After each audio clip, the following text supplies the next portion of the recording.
Okay, so we have talked previously about, 1 minute please, that you will control, monitor, administrate your SDN network, your automated network, through one application. So there it is, an application that you see through and you see all the statistics, just like the DNA center that we have viewed in the this is a monster. Okay, the DNA center that we have viewed in the previous video. So this application here talks to a controller. This guy here is a controller that's installed inside some kind of a server appliance, and this controller talks to your entire network with all the routers, switches, devices, multi-layer switches, of course. It's all layer 3 because of the underlay procedures and rules, etc. All of your network.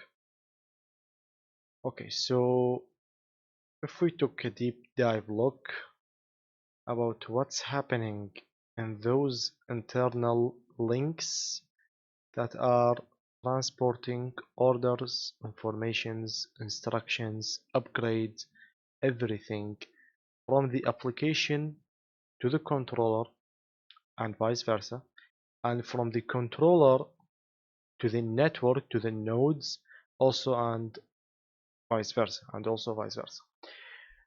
These little guys that do transform everything from here to here and from here to here are called APIs, which comes from application programming interface.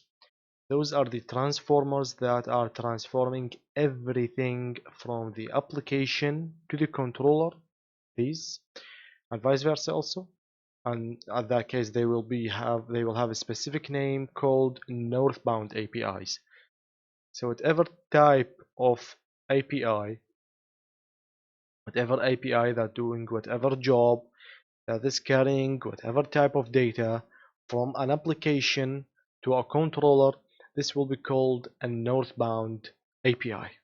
Okay, also APIs do transforms everything from the controller down to the devices of your networks and vice versa, and in that case they will be called southbound APIs. So from the controller they will give the instructions to the entire network to run, and the network will send the statistics, reports, logs, monitoring results, or replies or responses back to the controller. So it's a vice versa, it's a two-way of information transporting. Whatever transporting here is carried by APIs, and those APIs are called a southbound APIs. So these are the northbound APIs, these are the southbound APIs. And also APIs do transform data between different controllers of different devices. Just in case you had multiple controllers inside a network, or a very big network that is divided to multiple regions. Each region has its own network controller, maybe multiple controllers of multiple devices, or various devices can communicate together through the controller or through the API. And actually, even more deep dive, even if we zoom more into the picture, we will see that API is a code. Actually, each API is a code that is sent between devices. Inside the code it carries what the request and the reply. It's written by a language, a programming language. That language that is used, actually it does encode data into an API. And also APIs uses what's called the server client relation, because there will always be someone who is asking, or some sort or some point asking for information to show up, to show it, to verify it, and there will be someone to respond or provide us with information. So the application will always ask the controller, what are the latest updates, analytics, reports, logs, statistics of the network, please show me, so that the controller will respond with an API to the application, and the application will show you the things that you have saw in the previous video in the DNA center. At the same time, The controller will ask the nodes, the network devices, what are your latest updates? Please inform me about everything that you have done recently, all your statistics, reports, logs, etc. So they will send, so this is a server and this is a client. So these servers will send APIs to this API client. It will record it and then it will become a server because it will serve APIs to the applications. So it's a two-step. In step number one, or maybe in the southbound, it would be better. In step number one, the network devices serves APIs to the controller. In step number two, in the northbound part, an API will serve some controller, I'm sorry, will serve some APIs to the application so that it will show you or will give you the final results. So these are the concept, the idea, the job, the role of the APIs in the SDN network. The API types are two types actually. Internal APIs, these are between applications. How do you mean applications? How can this be done? What's happening really? Actually, it's like transferring or transporting data from an HTML web page to a PDF. Maybe if you open a web page and you hit a Control P or options save as a PDF or print maybe as a PDF in your network, I'm sorry, in your browser or save as a PDF. What's happening is that data that are shown to you or written by using the HTML format will be transported to a PDF. So this is done, or the data will be moved or copied from migrated from an HTML to PDF by using internal APIs. The other type, the most famous, and that you will use actually, these are for developers, these are for programmers, definite programmers, no network engineers. But for network engineers, they will use what's called the web service APIs. Web service APIs actually do exchange data between remote devices. So these are big heroes that we use. They use these IP addresses, of course, for reachability because you need to exchange API from router number one to the controller. Controller has an IP address. The controller will change from maybe it will take it also from and it will take another API from itself to the application, vice versa, etc. So it's used called the web service API. Okay, one of the most famous type of web service APIs that you need to know and you need to study in the CCNA, CCNP, and also I believe in the CCI it will be mentioned again. It's called the REST-based API that I will talk about in upcoming slide in a few moments from now. Small note before I leave this section or this slide says that some examples for the southbound APIs are OpenFlow, Cisco Opflex. This is an open standard for multiple devices. This is a Cisco Opflex. This is for Cisco devices only. Some CLIs, of course, some commands, some SNMP, and some netconf that we will talk about in the CCM exams. These are some examples of a southbound APIs. It's simple actually. You can see that there is a CLI and SNMP because of course, what do routers understand? They do understand CLI commands, they do understand SNMP get, request and reply. You remember in SNMP there was a request and a reply between server and agent in the SNMP to inform the server about the latest information or the agent. So this is what happens in the southbound.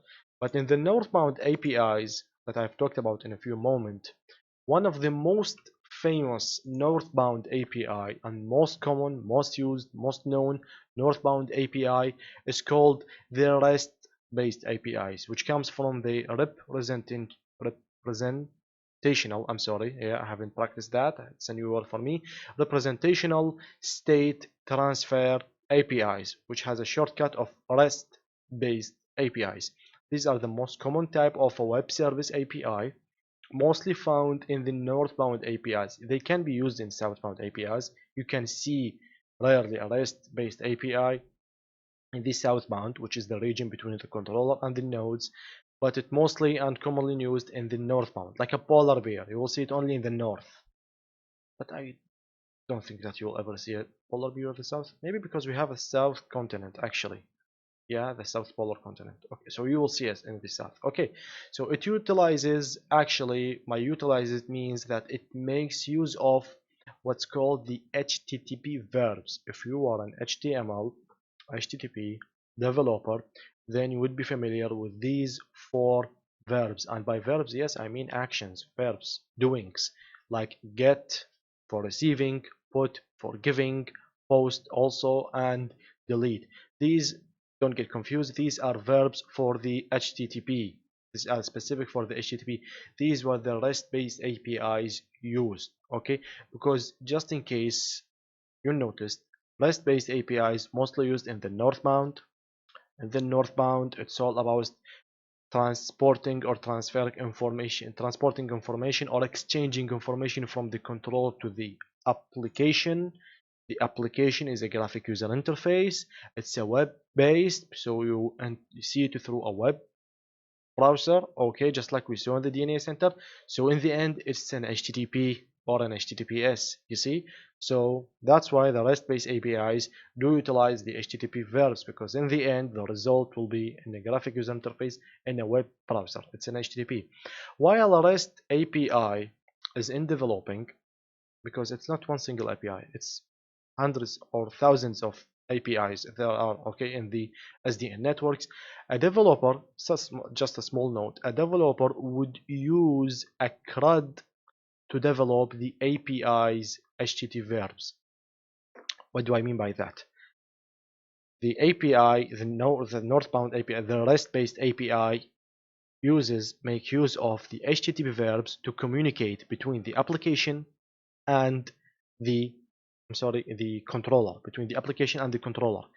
So while there is a developer that is already creating a new REST-based API, and this new REST-based API will in the future use the HTTP verbs, before that, internally this developer, this guy here, this professional developer, will use Crud to develop and to create an API, a REST-based API that utilizes HTTP verbs. What is CRUD? Just like HTTP verbs, CRUD are four other verbs which are create, read, update, and delete. So you see, these are the simple four actions that a REST-based API would include. That's it, only these four.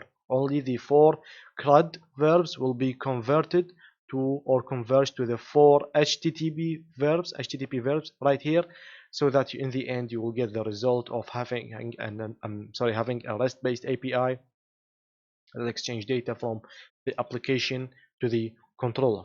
Okay, the most common languages used to encode data inside a REST-based API are the XML and JSON. JSON is more preferred, and that's why Cisco have recommended to mention and interpret JSON at the end of this chapter, and we will, okay, because XML is more complicated, and we will review XML and JSON, both of them, in the end of this chapter.